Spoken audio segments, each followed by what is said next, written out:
السلام علیکم ورحمۃ اللہ وبرکاتہ. کیا حال ہے سب کا؟ نحمدہ ونصلی علی رسولہ الکریم. اما بعد فاعوذ باللہ من الشیطان الرجیم. بسم اللہ الرحمن الرحیم. رب اشرح لی صدری ویسر لی امری واحلل عقدۃ من لسانی یفقہوا قولی. العظیم الحلیم، بڑی عظمت والا ہے، بڑی شان والا ہے، اس کے ساتھ ساتھ بڑا ہی حلم والا ہے، بردبار ہے، تحمل والا ہے. آپ دیکھیں کہ عام طور پر کیا ہوتا ہے، جب کوئی کسی بڑے مقام پہ پہنچتا ہے، اس کو کوئی عزت ملتی ہے، کوئی دولت ملتی ہے، کوئی شان و شوکت ملتی ہے، تو اسی رفتار سے اس کا تحمل بھی ختم ہو جاتا ہے، اس کی برداشت کم ہو جاتی ہے، کیونکہ وہ سمجھتا ہے کہ اب میں کسی کے سامنے اکاؤنٹیبل نہیں ہوں، میں جو چاہوں کروں. لیکن اللہ سبحانہ وتعالیٰ اب عظیم ہونے کے ساتھ ساتھ حلیم بھی ہے. اگر حلیم نہ ہوتے تو کیا ہوتا؟ ہم سب ہلاک ہو چکے ہوتے اور دنیا کا نظام تل پٹ ہو چکا ہوتا. دوسری دفعہ پھر لا الہ الا اللہ. تو اس سے کیا پتہ چلتا ہے کہ لا الہ الا اللہ جو ہے یہ کلمہ نجات ہے، دنیا میں بھی تکلیفوں اور غموں سے بچنے کا ذریعہ ہے، اور آخرت میں بھی نجات کا دار و مدار اسی ایک کلمے پر ہے، توحید پر ہی ہے، اس کے بغیر چھٹکارا نہیں. دنیا میں بھی اگر آپ غموں سے نکلنا چاہتے ہیں تو توحید کو پکڑ لیں، صرف ایک اللہ کو سہارا سمجھیں. سب سہارے کمزور ہیں، باطل ہیں، ختم ہونے والے ہیں، لیکن ایک اللہ کی ذات ہے کہ جو کل من علیہا فان ویبقی وجہ ربک ذو الجلال والاکرام، اس کو فنا نہیں، باقی ہر چیز کو فنا ہے. تو جو چیز خود ختم ہونے والی ہے، ٹوٹنے والی ہے، اس کا سہارا لے گے تو آپ بھی ٹوٹیں گے، آپ بھی ختم ہو جائیں گے. پھر آپ توجہ کے ساتھ پڑھیں لا الہ الا اللہ رب العرش العظیم. اب یہاں پر اللہ تعالیٰ کی صفت ہے رب آئی ہے، اللہ کا نام رب آیا ہے، اور وہ رب تو ساری کائنات کا ہے، لیکن یہاں کیا ہے؟ رب العرش العظیم، عرش عظیم کا رب ہے اللہ، عرش عظیم کا رب ہے. پھر تیسری دفعہ لا الہ الا اللہ رب السماوات و رب الارض، اور دوبارہ رب العرش الکریم.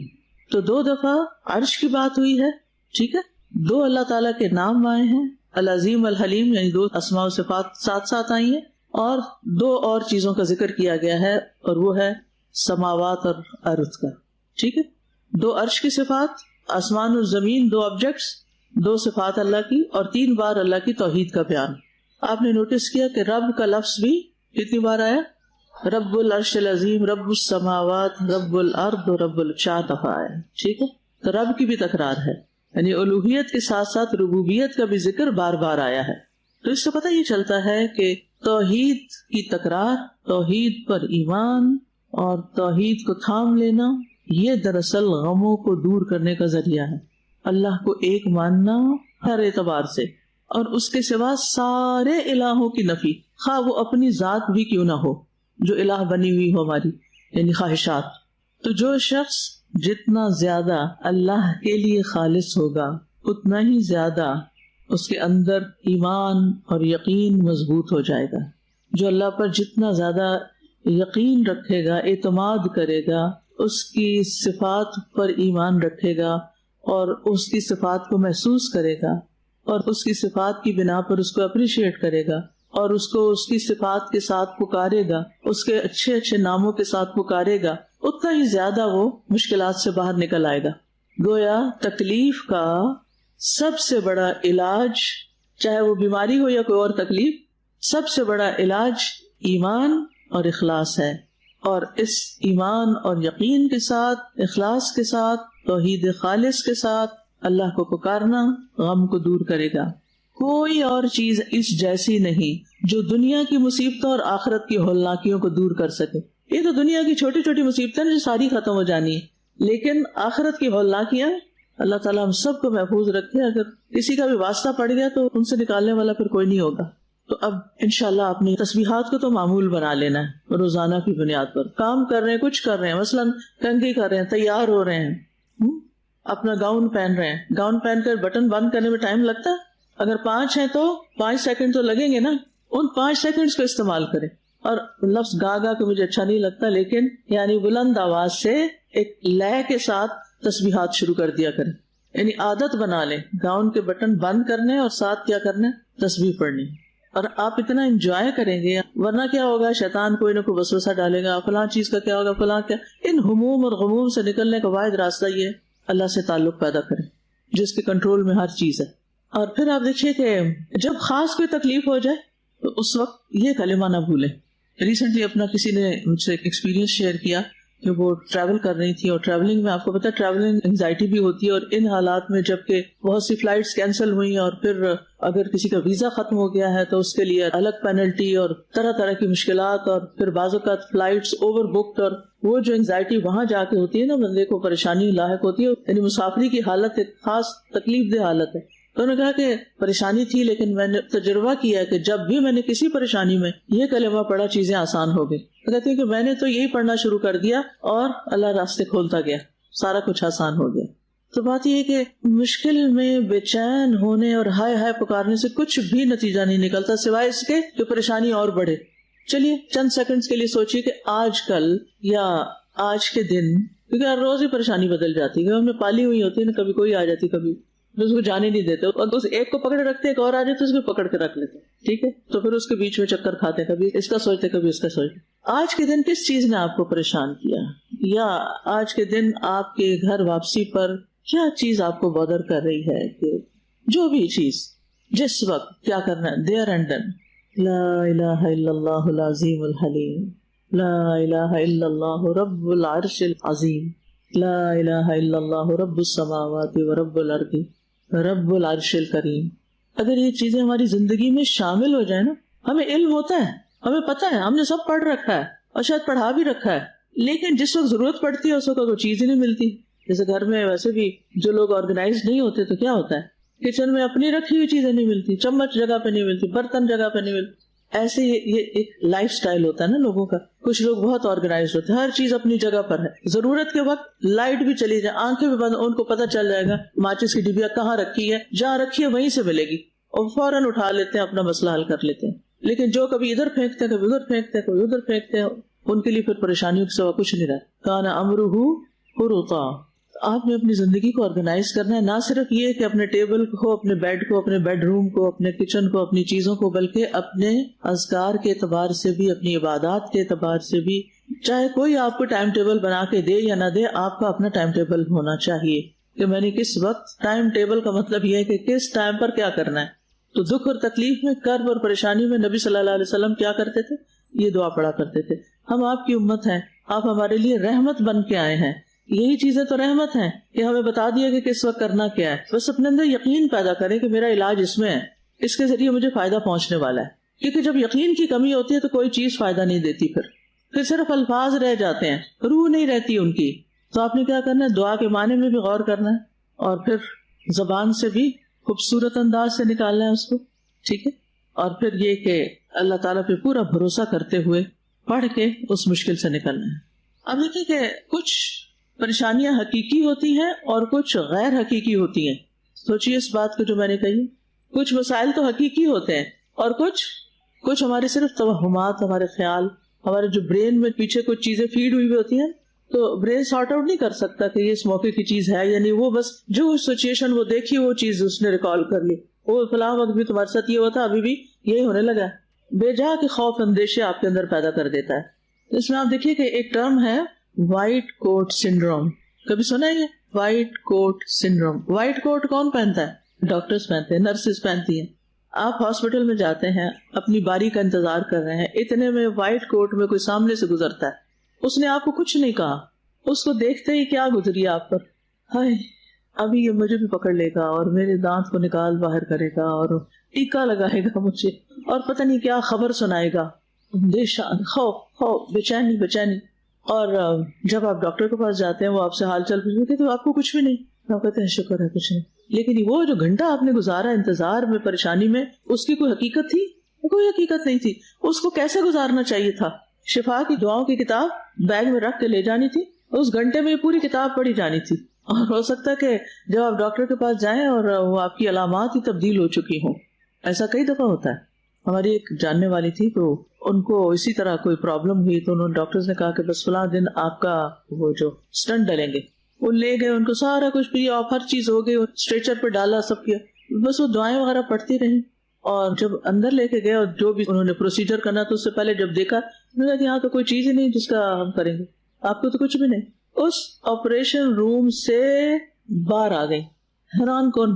ورنہ پہلے کی ساری رپورٹس میں یہ تھا کہ ان کا یہ علاج ہونا چاہیے. اور یہ ایک نہیں کئی مریضوں کے ایسے تجربات ملتے ہیں. اصل میں ہماری باڈی جو ہے نا وہ ہماری سوچ کے مطابق کام کرتی ہے. جب ہم کہتے ہیں کہ بڑی تھکاوٹ ہو گئی یا کوئی ہمیں کہہ دیتا تمہارا چہرہ پیلا لگ رہا ہے آج اور کوئی بیمار لگ رہی ہو, تو پھر کیا ہوتا ہے, ہم باقی بیمار پڑ جاتے ہیں. اور اس میں آپ نے دیکھا ہوگا کہ آپ ٹھیک ٹھاک ہوتے ہیں, اپنا بلڈ پریشر چیک کر کے جاتے ہیں, آپ ٹھیک ہیں, اور جب وہاں جاتے ہیں تو بہت ہائی ہوا تو کیوں ہائی ہو گیا؟ وہ مخصوص جو بو ہوتی ہے ہسپتال کی, دوائیوں کی, اور چلتے پھرتے ڈاکٹرز کی, اور سرجیکل اوزار جو ہوتے ہیں ان کو دیکھ کے, اور ماحول, اور کوئی مریض روتا ہوا دیکھ کے, اور کوئی ہائے ہائے پکارتا دیکھ کے. تو یہ ساری چیزیں کیا ہیں دراصل؟ یہ سب چیزیں دراصل ہماری ذہن کی پیداوار ہوتی ہیں. ایسے میں اپنی سوچ کو بدلنے کی ضرورت ہوتی ہے, اپنے آپ کو بدلنے کی ضرورت. ہم وہ ماحول نہیں تبدیل کر سکتے کیونکہ ہماری ضرورت ہے وہاں جا کے علاج کرانا. بدل سکتے ہیں وہاں سے کچھ بھی, پتہ نہیں ہلا سکتے, وہاں آپ کو کوئی اجازت نہیں. لیکن آپ کیا کر سکتے ہیں اس وقت؟ آپ کس چیز پہ کام کر سکتے ہیں؟ اپنے آپ پر, اپنے آپ پہ کام کریں. میں کیسے تبدیل ہوں؟ یہ دنیا تو نہیں تبدیل ہوگی, مجھے تبدیل ہونا ہے. اور اگر ہر شخص یہ سوچے نا مجھے تبدیل کرنا ہے اپنے آپ کو, تو دنیا بھی تبدیل ہو جائے گی. تو بہرحال کیونکہ شفا کی دعائیں نا, تو اس لیے میں اس کو بیماری کے کانٹیکس میں لے کے چل رہی ہوں. بیماری ایک آزمائش ہے, ایک امتحان ہے. اللہ نے پہلے سے بتا دیا کہ یہ ہوگا. ضروری نہیں کوئی اسباب ہو, وجوہات ہو, وجوہات کے بغیر بھی اچانک آپ بیمار پڑ سکتے ہیں. کیونکہ ہمارے دین نے ہمیں بتایا کہ بیماری کی سب وجوہات فزیکل نہیں بھی ہوتی, بعضوں کا صرف نظر ہوتی ہے. جادو بھی بیماری کی ایک قسم ہے. آپ کو پتا ہے کہ جادو کا علاج کرنے والے کو دراصل طبیب کہا جاتا ہے. تو اسی سے پھر یہ طب اور طبیب اور یہ سب تو بیماریاں روحانی بھی ہوتی ہیں, جسمانی بھی ہوتی ہیں. ایسے میں کیا نہیں کرنا؟ اللہ کی رحمت سے مایوس نہیں ہونا. یہ بالکل نہیں سوچنا کہ میں ٹھیک نہیں ہو سکتی. کیا سوچنا ہے؟ انشاءاللہ اس میں خیر ہے اور میں ٹھیک بھی ہو جاؤں گی. مایوسی جو ہے یہ ایمان کی کمزوری ہوتی ہے. مایوسی کیا ہے؟ ایمان کی کمزوری, اللہ پر یقین کی کمزوری. تو اللہ سے مایوس نہیں ہونا. لا تقنطوا من رحمت اللہ ان اللہ یغفر الذنوب جميعا. اللہ کی رحمت سے مایوس نہ ہو, بے شک اللہ سب گناہوں کو بخش دیتا ہے. اچھا, مایوس ہونے کو اتنا برا کیوں سمجھا گیا؟ ایک تو یہ کہ اللہ کی ذات پر اعتماد نہیں, شک ہے, متزلزل یقین ہے وہ نہیں کرے گا, میرے ساتھ تو نہیں کرے گا, مجھے نہیں ٹھیک کرے گا. جیسے وہ ایک بوڑھے نے کہا تھا نا کہ یہ بخار تو اسے قبر میں لے کے اترے گا. نہیں, کچھ مریض ہوتے ہیں نا بیچارے بزرگ کہتے میں نے نہیں بچنا, اب لگتا میں نے نہیں بچنا. وہ یہی سنڈروم ان کے اندر گھوم پھر رہا ہوتا ہے کہ میں نے نہیں بچنا. لہٰذا کیا ہوتا ہے, جسم اسی طرح ڈیڈ ہونا شروع ہو جاتا ہے. اللہ خیر کرے گا, ٹھیک ہو جاؤں گی. پہلے بھی تو فلاں موقع پہ اللہ نے شفا دی تھی, فلاں کو بھی تو شفا دی. پازیٹیو سوچ, پازیٹیو باتیں. مایوسی, اللہ سے نا امید ہونا, اللہ تعالیٰ کی عظمت پر یقین نہ ہونا ہے, اللہ کی قدرت پر یقین نہ ہونا ہے, اللہ سے دوری کی علامت ہے. دوسرا نقصان یہ ہے مایوسی کا کہ وہ ہمارے اندر غفلت پیدا کرتی ہے, اللہ کے ذکر سے ہمیں روک دیتی ہے. کیونکہ بعض مایوسی کے دورے ایسے ہوتے ہیں جو آپ کو بالکل بے حس بے حرکت کر دیتے ہیں کہ جان ہی نہیں, کاٹو تو لہو ہی نہیں. اس حد تک انسان اس میں چلا جاتا ہے. تو ہمارے دین نے تو ہمیں سکھایا ہے کہ دعا تقدیر کو بدل دیتی ہے, تسبیح تقدیر کو بدل دیتی ہے, جیسے یونس علیہ السلام کے ساتھ ہوا تھا. پھر یہ کہ مایوسی سے جسمانی صحت متاثر ہوتی ہے. ہمارا جو امیون سسٹم ہے, مدافعاتی نظام ہے, وہ نظام کمزور ہو جاتا ہے اور اس سے بیماری لمبی ہو جاتی ہے اور انسان ریکور نہیں کر پاتا کیونکہ اندر طاقت ہی نہیں ہے, جان ہی نہیں ہے, ہمت ہی نہیں ہے بیماری سے لڑنے کی, اس کو باہر نکالنے کی. اور اس کے برعکس جو امید ہوتی ہے اور مثبت سوچ جو ہوتی ہے وہ شفا کو تیز کر دیتی ہے, اور وہ مثبت سوچ اللہ کے ذکر میں ہے, ان کلمات کو پڑھنے میں ہے.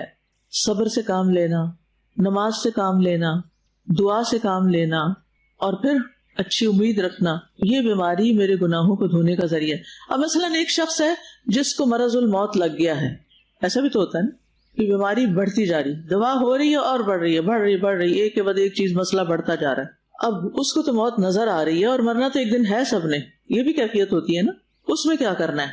اس میں بیماری کو نعمت سمجھنا ہے کہ شکر ہے میں اچانک نہیں مر گئی, اللہ نے مجھے اس سے گزار کے اپنے پاس بلایا ہے تاکہ میں صاف ستھری ہو کر جاؤں, کیونکہ گناہ مٹتے ہیں. اس وقت پازیٹیو سوچ کیا ہوگی؟ یہ میرے گناہوں کو دھونے کا ذریعہ ہے, میرے گناہ دھل رہے ہیں, میرے درجے بلند ہو رہے ہیں. یعنی دو میں سے ایک چیز ہوگی نا, یا آزمائش گزر جائے گی یا پھر یہ کہ زندگی گزر جائے گی اور اللہ کے پاس جانا ہوگا, اور انسان اس میں بھی اپنے لیے خیر سمجھتا ہے. اور ویسے عمومی طور پر کسی بھی مشکل وقت میں انسان سوچے یہ مشکل یہ بھی گزر جائے گی. وہ ایک انگریزی کا محاورہ ہے, دس شیل ٹو پاس, یہ بھی چلا جائے گا. پھر اللہ تعالیٰ کی یہ صفت یاد کرے، وما کان ربک نسیا، تیرا رب بھولنے والا نہیں، میرا رب مجھے نہیں بھولا، وہ ہر لمحے مجھے دیکھ رہا ہے. جتنی بڑی آزمائش ہے اتنا ہی بڑا انعام بھی ہے. اللہ چاہے تو مجھے چند لمحوں میں شفا دے دے. میری ساری دعائیں میرے لیے عبادت بن رہی ہیں، درجات کی بلندی کا ذریعہ بن رہی ہیں. اور اللہ مجھے تنہا نہیں چھوڑ دے گا. اللہ تعالیٰ تو مجھے اس وقت بھی نہیں چھوڑے گا جب یہ سارے مجھے قبر میں چھوڑ کے آ جائیں گے، کیونکہ میرا تو اس پر ایمان ہے. میں نے تو زندگی اس کی یاد میں گزاری ہے. یہ کیسے ہو سکتا ہے کہ میں جب قبر میں جاؤں تو وہ مجھے چھوڑ دے؟ اور صبر کرنے والوں کو کس چیز کی خوشخبری ہے؟ جنت کی خوشخبری ہے.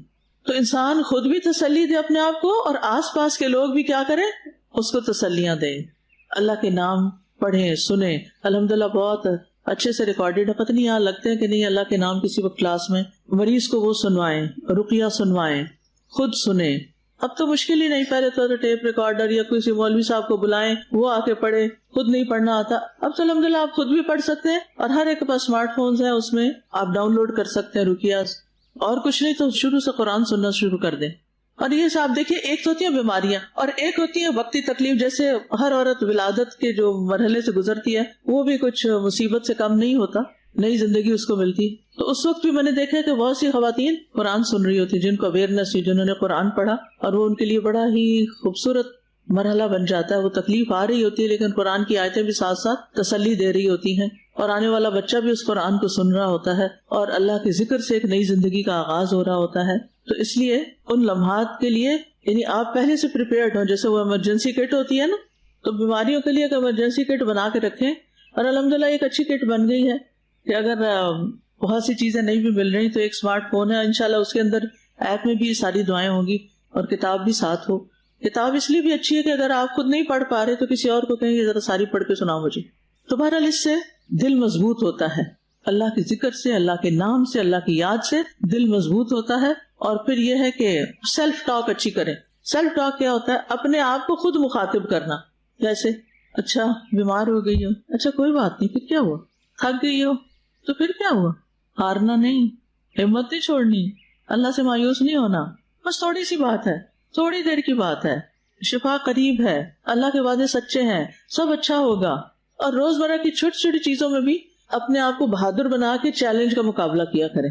مثلا آپ کو پتہ ہے کہ کینیڈا میں تو مسلسل ایک سردی ہی کی کیفیت ہوتی ہے. سردیوں میں تو سردی ہوتی ہے لیکن گرمیوں میں بھی ہر جگہ اے سی چل رہے ہوتے ہیں، جس کی وجہ سے وہ گرمیاں محسوس نہیں ہوتی، ٹھنڈی ہوتی ہے. لہٰذا آپ کو 12 مہینے گرم پانی ملتا ہے نہانے کے لیے. ٹھیک، لیکن روٹین کی بات ہے، نارم ہے یہ. لیکن یہاں تو نہیں ہوتا. یہاں تو جو ہی گرمی شروع ہوتی ہے سب لوگ اپنے گیزر، کیونکہ گیس اتنی مہنگی، گیزر بند. اب جو پانی ملے گا وہ کیا ہوگا؟ خصوصاً اس مہینے میں تو ٹھنڈا ہوگا. اچھا اب جو ٹھنڈا پانی ہے اب اس کے نیچے کیسے جائیں؟ یہ کس چیز کا تقاضا کرتا ہے؟ بہادری کا کرتا ہے نا. اچھا تو کیا ہو جائے گا؟ میرے ساتھ یہ ہوا نا، مجھے نہیں پتا تھا کہ گرم پانی نہیں نکلے گا، اب نہائے بغیر تو نہیں نکلے. تو ایک دن ہوا تو اگلے دن سے تو میں بالکل ہی تیار ہوں. تو کیا ہوا؟ اور اس کے بعد اس کو اتنا انجوائے کیا. پھر مجھے یاد ہے ایک ٹونی رابنز ہے یا کوئی ایک بہت بڑا موٹیویشنل اسپیکر ہے، اس کا میں نے پڑھا کہ وہ ہر روز یخ پانی میں چھلانگ لگاتا ہے، اپنے ٹب میں ٹھنڈے پانی میں اپنے آپ کو رکھتا ہے کہ اس سے میری دماغی حالت اچھی ہوتی ہے.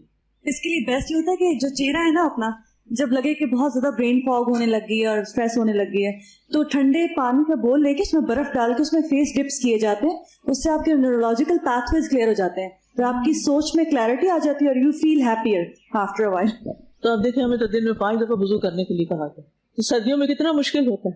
تو اس کو چیلنج سمجھ کے لیں، کوئی بات نہیں، اس سے مجھے بہت فائدہ ہونے والا. تو اس سے کیا ہوتا ہے کہ بس ایک میں کہتی ہوں تھوڑی سی دیر کی بات. پھر اب دیکھیں ہم میں سے ہر ایک کو کبھی کوئی دانت کی تکلیف ہو گئی، کبھی کہیں اور ہو گئی، اور اب تو بلڈ ورک کے لیے بھی انجیکشن لگانے پڑتے ہیں. اچھا جب وہ جاتے ہیں نا تو دیکھ رہے ہوتے اچھا کوئی اور ہمارے سامنے، اچھا اس کو لگانی آتی، یہ بندہ صحیح ہے.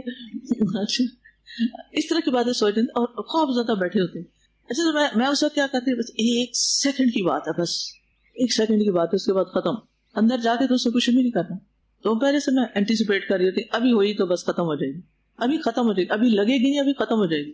ٹھیک، تو آپ کو کچھ نہیں، الحمدللہ پڑھ لیتے ہیں، جو ہی تکلیف ہوئی الحمدللہ، اور یہ یقین کے گناہ جھڑ گئے. ایسی چھوٹی چھوٹی سچویشنز کو بطور مثال آپ کے سامنے رکھ رہی ہوں کہ ہمیں اپنی سیلف ٹاک جو ہے نا، تو کیا ہوا، کچھ نہیں ہوتا ایسے، پہلے نہیں کئی دفعہ تو تم نے کیا تو کیا ہو گیا تھا، کچھ بھی نہیں ہوا، تھوڑی دیر کی تو بات ہے، تو سارا دن تھوڑی یہی ہوتا رہے گا.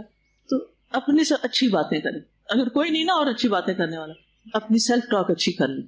ہمت کرو, اٹھ جاؤ, خیر ہے, اللہ ہے نا, کچھ نہیں ہوتا, سب ٹھیک ہو جائے گا. آج تک اللہ نے سب اچھا کیا ہے, آگے نہیں کرے گا. اتنی اچھی اچھی چیزیں ہیں زندگی میں, اگر یہ ہو گیا تو کیا ہوا, کچھ نہیں ہوا. اٹھو اٹھو, دوسروں کو تسلی دو. وتواصوا بالحق وتواصوا بالصبر کرو. پریشان ہونے سے کچھ نہیں ملے گا. یعنی جو بھی آپ بولیں, یہ تو چند ایک جملے جو مجھے یاد آ رہے ہیں اس وقت. آپ سمجھے کہ کوئی آپ کو بہت ہی پیارا شخص ہے نا, اس کو آپ اچھے سے پیار سے بات کر رہے ہیں, اب وہ اپنے آپ سے کریں. ہم کس بات پہ روتے ہیں؟ کوئی ہمیں تسلی دینے والا نہیں. بھائی کوئی کے انتظار میں کیوں بیٹھے ہو, اپنے آپ کو خود تسلی دو. ٹھیک ہے, کوئی کا انتظار نہ کریں کہ کوئی اور آئے اور وہ ہمارا درد دور کرے. اٹھ بیٹھ. پھر آپ دیکھیے کہ اس مثبت سوچ سے نا آپ کے جو جسم کے سیلز ہیں نا وہ اسی طرح ریئیکٹ کریں گے. جو آپ کی سوچ ہوگی نا, کیونکہ یہ ہمارا نروس سسٹم جو دماغ سے کنیکٹڈ ہے نا, وہ سارے جسم میں جا کے وہی میسیجز دیتا ہے جو آپ اس کو اوپر سے دے رہے ہیں. اچھا میسج دیں گے تو اچھا ہی ہوگا انشاءاللہ. آپ دیکھیں کہ پلاسیبو افیکٹ کا پڑھا ہوگا آپ نے. وہ کیا ہوتا ہے, مریض کو دوائی کوئی نہیں دیتے, ایسی میٹھی گولی دے دیتے ہیں اور اس کو کہتے ہیں کہ یہ بہت افیکٹو ہے, لیٹسٹ ہے, فلاں فلاں, اور وہ صرف اس کو ہی کھا کے ٹھیک ہو جاتا. کیوں؟ یہ سوچ بدل گئی کہ میں نے اس سے ٹھیک ہو جانا ہے, یہ بڑی افیکٹو دوا ہے, اس سے تو سب اچھا ہی ہو جاتا ہے. جتنے یقین کے ساتھ اس کو لیں گے انشاءاللہ اتنا ہی فائدہ ہوگا. اور ویسے بھی اللہ سبحانہ تعالیٰ فرماتے ہیں وَلَا تَيْأَسُوا مِن رَوْحِ اللَّهِ, سورۃ یوسف کی آیت نمبر 87 ہے. اور اللہ کی رحمت سے مایوس نہ ہونا, بے شک اللہ کی رحمت سے صرف کافر لوگ ہی مایوس ہوتے ہیں. اللہ اکبر, یہ کیا کہہ دیا گیا, کافر مایوس ہوتے ہیں. تو اگر میں نے یہ کیا, میں مایوس ہو گئی, تو کہیں ایسا نہ اللہ تعالیٰ مجھ سے ناراض ہو جائے. یہ ہوتا ہے انبیاء کا ایمان, اللہ سے امید. بعض کہتے ہیں 40 سال گزر گئے تھے جدائی کو, لیکن امید نہیں چھوڑی. جاؤ بھائی کو تلاش کرو, مل سکتا ہے, مل جائے گا. تو مایوسی بری بلا ہے, اس سے نکلنے کے لیے اللہ کا ذکر, اور یہ جو خاص ذکر آپ کو میں نے بتایا نا بخاری کی روایت والے, اس کو زبانی یاد کرنا. ٹھیک ہے, سارا کر لیں تو بہت ہی اچھا ہے. السلام علیکم ورحمۃ اللہ. وعلیکم السلام. میں سوچ رہی تھی کہ مریض تو اس کے اوپر تو شیطان کا ایک سیویئر حملہ ہوتا ہے اور وہ سوچیں اس کو آ رہی ہوتی ہے, لیکن ہمیں یہ سکھایا گیا کہ مریض کی عیادت کرنے جاؤ تو اس کے ساتھ اچھے کلمات کہو, اس کو تسلی دو. جیسے رسول اللہ صلی اللہ علیہ وسلم جاتے تھے تو لا بأس طہور انشاءاللہ. لیکن یہاں ہمارے یہاں دیکھا گیا ہے کہ جب مریض کے پاس جاتے ہیں نا تو بہت ہی مایوس کن باتیں کرتے ہیں. ابھی کل ہی میں پرسوں ایک پیشنٹ کو وزٹ کر رہی تھی, ان کو بیچاری کو کینسر ہو گیا اور 4 اسٹیج پہ پتہ چل رہا ہے. وہ کہتی ہیں کہ میری نیبرز آتی ہیں اور وہ بیٹھ جاتے ہیں اور کہتی ہیں وہ بالکل ایسا ہی میری فلاں ان کو ہوا تھا تو وہ تو اتنے دنوں میں فوت ہو گئی تھی. اس طرح کی باتیں کرتے ہیں. کہتی ہیں مجھے سخت تکلیف ہوتی ہے اور میں نے ان سب کو یہ کہہ دیا ہے کہ اب اس طرح کی باتیں میرے پاس نہ کیا کریں. تو ہمیں مریض کو بہت اچھی اس کو پازیٹیو کرنے کی ضرورت ہے, اور یہ ہمیں معاشرے کو سکھانے کی ضرورت ہے کہ وہ کس طرح سے مریض کی عادت کریں. اگر اس حال میں بیٹھے ہوئے لوگ پازیٹیو ہو جائیں گے نا, یقین کریں یہ خیر کہاں کہاں تک پھیل جائے. اپنی ذات سے شروع کر کے, اپنے آس پاس سے شروع کر کے. یہ علم نا برائے علم نہیں ہے, یہ علم برائے عمل ہے. اور یہ کیا ہے, اللہ سبحانہ تعالیٰ نے نبی صلی اللہ علیہ وسلم کے ذریعے جو رحمت للعالمین تھے, یہ سب کچھ ہمیں سکھایا ہے. اوتھینٹک سورسز سے ہم تک پہنچا ہے. ہم کتنے خوش قسمت ہیں. دنیا میں کتنے ہی لوگ ہیں جو لاسٹ ہیں, ان کو پتہ ہی نہیں کہ ایسے موقع پہ کرنا کیا ہے, اور ہمیں پتہ اور ہم کرتے نہیں. کتنی بدقسمتی کی بات. استاذہ جی میرا اپنا واقعہ ہے کہ مجھے نا تقریباً 3 سال پہلے میرے گال بلیڈر کا آپریشن ہونا تھا. مجھے شوگر بھی ہے, تو سامو میری جب بھی میں جاتی تھی نا آپریشن کے لیے پہلے جو پریپریشن ہوتی ہے, تیاری ہوتی ہے, اس میں مجھے ڈاکٹر نے کہا کہ آپ اپنا شوگر کا ٹیسٹ کروا کے. تو شوگر کا ٹیسٹ میرا بہت زیادہ ہے, کہتے نہیں آپ کا بھی آپریشن نہیں ہو سکتا, آپ چلی جائیں. تو میں ویٹنگ روم میں نماز پڑھ رہی تھی, ڈاکٹروں سے بات کر رہی تھی, ابھی آپس میں بچیاں سے بیٹھی ہوئی تھی. تو اتنی میں نا میں دعائیں بڑے کر رہی تھی کہ اللہ تعالیٰ مجھے آپریشن کروانے کی ضرورت نہ پڑے. تو وہاں پہ نا ایک پیشنٹ ہے بہت غریب سے تھے, تو ان کی بیٹی جو اور ان کے والد بھی انتقال کر گئے تھے, چھت سے گری تو ان کے دماغ پہ چوٹ لگی. تو انہوں نے کہا کہ ڈاکٹر یہاں پہ کہہ رہے ہیں کہ اس کا نا MRI کروانا ہے. تو MRI تو بہت مہنگا, تو ہمارے پاس تو پیسے ہی نہیں ہے. تو میں نے دین اینڈ دیئر سوچا کہ میں نے ان کی ہیلپ کرنی ہے. جو بھی اگر اللہ تعالیٰ نے ان کو یہاں پہ بھیجا نا, یہ آفیسرس روم میں آئی ہیں, تو اس کا مطلب ہے کہ میں نے ان کی ہیلپ کرنی ہے. میں نے ان کو فوراً پوچھا, میں نے کہا کتنے کا ہوتا ہے, کیا ہے, کس طرح ہے. میں نے ان کو فوراً پیسے جو ہے نا وہ آن لائن ٹرانسفر کر دیے. اور اس کے بعد میں جب گھر آئی تو میں نے اپنے بردر ان لا سے بات کی کہ میرا آج آپریشن تھا اور اس طرح سے تھا. کہتے ہیں مجھے خالہ آپ اپنا جلدی سے نا اپنے ٹیسٹ وغیرہ بھیجے. میں نے ٹیسٹ وغیرہ بھیجے اپنے, ان کو وہ قطر میں ہوتے ہیں. کہتے ہیں جتنی آپ کے اندر ڈسٹ ہے نا آپ کے گال بلیڈر میں, کہتے ہیں اتنے میں تو ہم آپریشن نہیں کرتے. اور اس میں بھی ہم یہ کرتے ہیں کہ پورے سال میں صرف ایک دفعہ ہم گال بلیڈر کا جو ہے نا الٹرا ساؤنڈ کرتے ہیں, تو آپ کو تو ضرورت ہی نہیں ہے. تو اس کے بعد الحمدللہ استاذہ جی مجھے ضرورت نہیں پڑی. ایک صدقہ, اللہ سے دعا, تسبیحات نے مجھے اتنا فائدہ دیا کہ اب میں جب بھی کوشش کرتی ہوں کہ کسی صدقہ باکس کے پاس سے گزروں نا, چاہے 2 کوائن ہی صدقہ کروں. جو آپ کی میں نے ایک دفعہ سنا تھا, آپ کا لیکچر سنا تھا, اس میں آپ نے کہا تھا کہ اللہ کو چاہے آپ تھوڑا عمل کریں لیکن تھوڑا تھوڑا کریں, اللہ کو پسند ہے مسلسل کریں. تو استاذہ جی میں تو جاتے جاتے 2 کوائن بھی ڈال دیتی ہوں. آرگنائز کر کے رکھیں, ایک چھوٹا سا پاؤچ الگ رکھیں صدقہ کا اپنے بیگ کے اندر ہی, کہ پھر اس وقت سوچنا نہ پڑے اور کسی کو تمہارے پاس ہیں 10 روپے ذرا مجھے دے دو میں نے صدقہ کرنا ہے, یہ نہ کرنا پڑے. پہلے سے آرگنائز کریں گے, ویکلی آرگنائز کر لیں, منتھلی کر لیں, چینج لے کے رکھیں, بینک سے لے کے رکھیں یا جہاں سے بھی آپ لے سکتے ہیں, لیکن وہ آپ کی زندگی کا ایک حصہ ہونا چاہیے. لا الہ الا اللہ وحدہ لا شریک لہ لہ الملک ولہ الحمد وہو علی کل شیء قدیر کل شیء قدیر کل شیء قدیر. اللہ کے سوا کوئی الہ نہیں, وہ اکیلا ہے, اس کا کوئی شریک نہیں, اسی کے لیے بادشاہت ہے اور اسی کی تعریف ہے, اور وہ ہر چیز پر پوری طرح قادر ہے. ابو ہریرہ رضی اللہ عنہ سے روایت ہے کہ رسول اللہ صلی اللہ علیہ وسلم نے فرمایا, جو شخص دن میں یہ دعا 100 مرتبہ پڑھے گا اسے 10 غلاموں کو آزاد کرنے کا ثواب دیا جائے گا, 100 نیکیاں اس کے نامہ اعمال میں لکھ دی جائیں گی اور 100 برائیاں اس سے مٹا دی جائیں گی, اور وہ شخص سارا دن شام تک شیطان سے محفوظ رہے گا. نیز کوئی شخص اس سے بہتر عمل نہیں لے کر آئے گا, البتہ وہ شخص جو اس سے زیادہ عمل کرے یعنی زیادہ پڑھے. اتنا پاورفل کلمہ ہے یہ. اس کلمے کو دعا بھی کہا گیا, اور یہ دعا کہاں پڑھی جاتی ہے؟ جو لوگ حج پہ جا رہے ہیں آپ میں سے, انہوں نے پڑھا ہوگا, سنا ہوگا, یہ عرفہ کے دن پڑھی جانے والی دعا ہے. جب پہلی دفعہ میں نے پڑھا نا کہ یہ دعا ہے تو مجھے سمجھ نہ آئی کہ کون سی دعا ہے یہ تو صرف اللہ کی تعریف ہے. اب آپ کو سمجھ آ گئی کہ یہ کون سی دعا ہے؟ دعائے عبادت. یس, اللہ کی تعریف کرنا عبادت ہے, اور یہ اللہ تعالیٰ کی رحمت کو پانے کا ایک ذریعہ ہے. ٹھیک ہے, تو لا الہ الا اللہ. آپ دیکھیے پھر توحید کی تکرار ان تینوں دعاؤں میں, اور یہاں ہر الہ کی نفی ہے, اور یہ حقیقی نفی ہے, کیونکہ اللہ تعالیٰ فرماتے ہیں ان ہی الا اسماء سمیتموها انتم وآباؤکم, یہ تو محض کچھ نام ہے جو تم نے اور تمہارے باپ دادا نے رکھ لیے ہیں, اللہ کے سوا کوئی حقیقی معبود ہے ہی نہیں. سب کی نفی. تو وحدہ, وہ اکیلا ہے, یعنی یہ اس بات ہے, کنفرم کیا جا رہا ہے, افرمیشن ہے کہ وہ ایک ہی ہے. لا شریک لہ, اس کا کوئی شریک نہیں, نفی کی تاکید ہے. آپ دیکھیں ذرا دعا کے الفاظ پہ غور کیجئے, ٹھیک ہے, کتاب میں دیکھیے. پہلے کیا ہے؟ لا الہ الا اللہ, اس کے بعد وحدہ, یہ کیا ہے؟ تاکید ہے کس چیز کی؟ کہ اللہ ہی الہ ہے, ایک ہے. لا شریک لہ, یہ تاکید ہے کس کی؟ لا الہ کی. ٹھیک ہے, یعنی بات ایک ہی ہے لیکن تاکید کے ساتھ کہی جا رہی ہے. لہ الملک, ساری بادشاہت اسی کی ہے, اور بادشاہ کے پاس کیا ہوتا ہے؟ اختیار ہوتا ہے. دنیا کے بادشاہ تو کسی مخصوص چیز کے مالک ہوتے ہیں, سب چیزوں کے نہیں ہوتے. اللہ پوری کائنات کا بادشاہ ہے, بادشاہت ہے ہی اس کے لیے, اور اس کی بادشاہت انسانوں کی طرح نہیں ہے جس میں نقص, کمی, کوتاہی بہت کچھ ہوتا ہے. حقیقی بادشاہ ہے. یہ بادشاہ کا لفظ کیوں کہا گیا اور اسی کی بادشاہت کی بات کیوں کی جا رہی ہے؟ مثلاً آپ کسی ہاسپٹل میں جاتے ہیں اور آپ کے پاس علاج کرانے کے لیے مثلاً پیسے نہیں ہیں یا کچھ ڈاکٹروں کی توجہ چاہیے, تو آپ پتہ کرتے ہیں کہ اس ہاسپٹل کو اون کون کرتا ہے, اس کا مالک کون ہے. پھر وہ پتہ چلتا ہے کہ وہ تو جاننے والے ہیں. آپ کو کیا ہو جاتا ہے؟ تسلی, جاننے والے ہیں, وہ تو اپنے ہی ہیں. پھر آپ ان کو اپروچ کرتے ہیں. مثلاً آپ کا بچہ ہے کوئی, آپ اس سے بات کرتے, دیکھیں میرا بچہ علاج کے لیے جا رہا ہے تو پلیز آپ ڈاکٹرز کو ذرا تاکید کر دیں. یہ تسلی کی بات ہے نا. تو یہاں بھی کیا ہے؟ لہ الملک, اصل بادشاہ تو اس کی ہے, اور میں اس سے مانگ رہا ہوں, تو پھر پریشانی کی تو کوئی بات ہی نہیں ہے, وہ سب ٹھیک کر دے گا.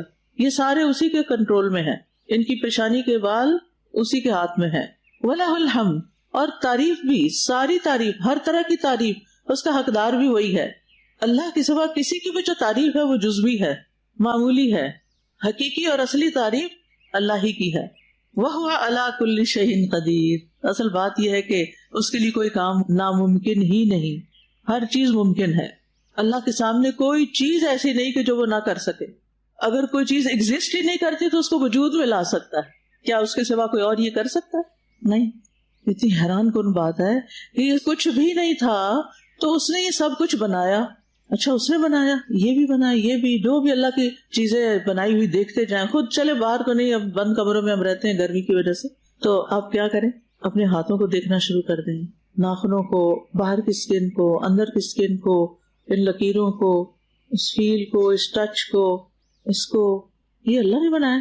یہ کیا ڈیزائن ہے، یہ کیا فلیکسیبلٹی ہے. کہیں بھی غور و فکر شروع کر دیں. شیشہ لے کے اپنی شکل دیکھیں اور اللہ کو یاد کریں. ہمارا تو شیشہ دیکھنے کا بھی مقصد کیا ہوتا ہے؟ اپنی تعریف چاہنے کے لیے پریزنٹیبل خود کو بنانا، اپنے لیے تعریف چاہیے ہوتی ہے، اس لیے بار بار دیکھتے. ایک زمانہ تھا جب ہم اسکول میں تھے تو اس وقت اسکول کا جو جرنل تھا یا آپ کہیں کہ فائل ہوتی تھی اس کے اندر شیشہ لگا ہوا ہوتا تھا. یعنی جیسے کاپی ہوتی ہے نا ایسی رجسٹر ٹائپ، اس کو جب کھولتے تھے تو اس کے اندر شیشہ لگا ہوتا تھا. اب لڑکیاں اکثر یہی کر رہی ہوتی تھی، کلاس میں بیٹھے بیٹھے اپنے آپ کو دیکھ رہے ہیں، کیونکہ کچھ ایج ایسی ہوتی ہے تو ہر وقت دیکھنے کا شوق ہوتا ہے اپنے آپ کیسا لگ رہا ہوں. تو آپ اپنی نیت بدل لیں، اللہ کی قدرت دیکھیں. سبحان اللہ، اللہ نے یہ ناک کیسے ڈیزائن کیا، یہ آنکھیں کیسے ڈیزائن کی، یہ کیسے کیا، اور حیران ہوا کرے، اپنے آپ کو حیران کیا کرے اللہ کی تخلیق پر، اور سوچا کرے وہ اللہ کل شیء قدیر، جو یہ کر سکتا ہے، اتنا مشکل کام کر سکتا ہے، وہ میری تکلیف تو چھوٹی سے وہ بھی دور کر سکتا ہے. تو جو نہیں تھا وہ اس نے کر دیا، جو تکلیف آ گئی اس کو ہٹا بھی سکتا ہے. اور اس میں پھر اللہ سبحانہ وتعالیٰ کی مکمل قدرت اور طاقت کا یقین کرنا. ٹھیک ہے، اور یہ طاقت اور قدرت اللہ تعالیٰ کی آپ کو ہر چیز میں نظر آئے گی. آپ اپنا کھانا کھانے بیٹھے اسی پہ غور و فکر شروع کر دیں، وہاں آپ کو نظر آئے گی. آپ کے جسم سے جتنے اخراجات ہوتے ہیں اگر ان پر ہی غور کریں تو حیران ہو جائیں گے کہ کتنے آٹومیٹک سسٹم ہیں. جتنے بھی جسم میں سوراخ ہیں ان سب سے کچھ نہ کچھ نکل رہا ہے. یہ سسٹم کس نے بنایا ہے؟ اور پھر یہ کہ کچھ چیزیں تو ہم جانتے ہیں، کچھ چیزیں ہم دیکھتے ہیں اور کچھ دیکھتے نہیں. اللہ کا عرش کسی نے دیکھا ہو؟ نہیں دیکھا، صرف سنا ہی ہے. سن کے ہیبت طاری ہو جاتی. سورج چاند پر غور و فکر، پہاڑوں کی تخلیق میں غور و فکر، پانی میں جو پیتے ہیں اس میں غور و فکر، اس پر اپنے آپ سے سوال کیا. اور یہ کام صرف آپ نے اپنے لیے نہیں کرنا، اپنے بچوں کے ساتھ بھی ایکٹیویٹی کرنی ہے. کیوں کرنی ہے؟ تاکہ ان کا ایمان مضبوط ہو، ان کا یقین اللہ پر بڑھے. وہ سارا وقت انسانوں کی بنائی ہوئی چیزیں دیکھتے رہتے ہیں، انسانوں سے مرعوب ہوتے رہتے ہیں، ان کے فین بن جاتے ہیں، ان کو فالو کرنے لگتے ہیں، اور جس نے سب کچھ بنایا اس کو بھولے ہوئے ہوتے ہیں. اس قدر افسوس کی بات ہے نا کہ ہمارے دلوں میں اللہ کی عظمت نہ ہو اور بندوں کی عظمت کا احساس ہو. پھر آپ دیکھیں دن رات کا مشاہدہ کیا کریں، رات کیسے دن میں بدل جاتی ہے، دن کیسے رات میں چلا جاتا ہے. پھر اسی طرح یہ موسم کیسے تبدیل ہو جاتے ہیں، یہ فصلیں کیسے پک جاتی ہیں، یہ پودے کیسے اگ جاتے ہیں، یہ بارش کیسے برس جاتی ہے. یہ ان گنت چیزیں اللہ کی قدرت پر یقین لانے کے لیے اگر ان میں آپ غور و فکر کریں. ہر چیز میں نشانی ہے اگر آپ کی نگاہیں دیکھنے والی ہیں. خود زمین و آسمان کی تخلیق اللہ کی قدرت کی نشانی ہے، اور وہ ان سب چیزوں کا بادشاہ بھی خود ہے، مالک بھی خود ہے، اور پھر ان کو دوبارہ بنانے پر بھی قادر ہے. اللہ تعالیٰ قرآن مجید میں اپنی ملکیت کی بات کرتے ہیں. سورۃ المؤمنون کی آیت نمبر 88 ہے. آپ ان سے کہہ دیجئے وہ کون ہے جس کے دست قدرت میں ہر چیز کی کامل ملکیت ہے، اور وہ جو پناہ دیتا ہے اور جس کے خلاف کوئی پناہ نہیں دی جا سکتی اگر تم کچھ جانتے ہو. اچھا یہ بتائیے آپ میں سے کون کون سجدے میں تسبیح کے علاوہ سبحان ربی الاعلیٰ کے علاوہ کوئی اور تسبیح بھی پڑھتا ہے؟